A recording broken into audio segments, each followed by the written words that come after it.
मी प्रिया मोरे आणि तुम्ही पाहताय स्टार महाराष्ट्र न्यूज। आजच्या स्पेशल रिपोर्ट मध्ये तुमच्या सर्वांचं स्वागत। आजची ही चर्चा आहे धनंजय मुंडे यांच्या आरोपावरची। कृषी मंत्री धनंजय मुंडे यांनी पदाचा चुकीचा वापर करून चुकीच्या पद्धतीने स्कीम चालवल्या, कोट्यावधींचे घोटाळे केले।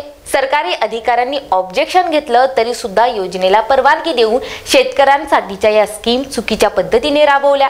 टेंडर प्रक्रियेत 300 कोटींचा घोटाळा केला आणि याच भ्रष्टाचारामुळे आज महाराष्ट्रातील शेतकऱ्यांच्या कंपन्या आणि कंत्राटदारांचं नुकसान झालंय, असे अनेक आरोप सामाजिक कार्यकर्त्या अंजली दमानिया यांनी धनंजय मुंडे यांच्यावर केलेत। पण महाराष्ट्राच्या राजकारणात इतके गौप्यस्फोट करणाऱ्या या अंजली दमानिया नेमक्या आहेत कोण?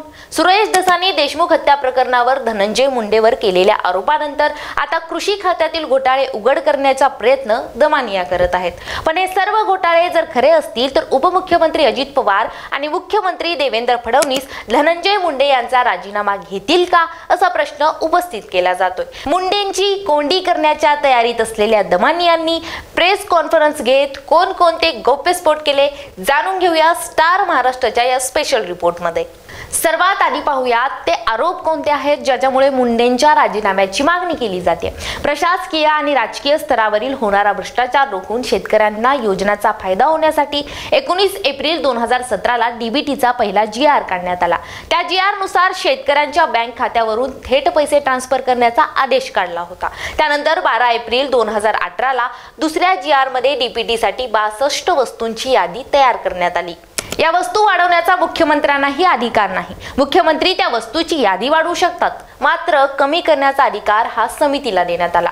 त्या समितीतील मुख्यमंत्र्यांचे सचिव यांच्यासह 7-8 अतिरिक्त सचिवांची नेमणूक केली। असं असताना तत्कालीन कृषी मंत्री धनंजय मुंडेंनी 5 वस्तू डीबीटीतून बाहेर काढल्या, त्यांचे टेंडरिंग करून भ्रष्टाचार केला असा आरोप दमानियांनी यावेळी केला। यानंतर दमानिया यांनी टेंडर प्रक्रियेतील घोटाळेही माध्यमांसमोर वाचले। टेंडरच्या प्रक्रियेत आधी प्रशासकीय मान्यता मिळते, त्यानंतर जाहिरात प्रसिद्ध केली जाते, त्यानंतर टेंडरिंग होते, त्यातून L1 कॉन्ट्रॅक्टर होतो आणि त्याला निवडून कॉन्ट्रॅक्ट दिलं जातं। आता ही घोटाळ्याची मालिका इथेच थांबली नाही। यानंतर दमानिया यांनी टेंडर प्रक्रियेतील घोटाळेही माध्यमांसमोर वाचले।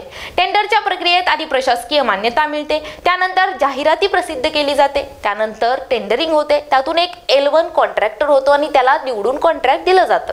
त्यानंतर वर्क ऑर्डर निघते, मात्र मुंडेंच्या मध्यस्थेखाली कंत्राटदारांना आधीच पूर्ण रक्कम दिली आणि त्यासाठी कारण दिलं गेलं ते म्हणजेच कच्चा माल विकत घेण्याचं। नॅनो युरिया आणि डीपीटी साठी 16 मार्चला पैसे दिले, 30 मार्चला निविदा काढली। बॅटरी स्पेअर साठी 28 मार्चला पैसे दिले, 5 एप्रिलला निविदा काढली। मेटल डे हाईट साठी 16 मार्चला पैसे दिले, 9 एप्रिलला निविदा काढली। कापूस बँक साठी 16 मार्चला पैसे दिले आणि 23 एप्रिलला निविदा काढली। त्यामुळे तुमच्या कंपनीच ठरल्या होता का, असा जाब सवाल दमानिया यांनी मुंडेंना विचारलाय।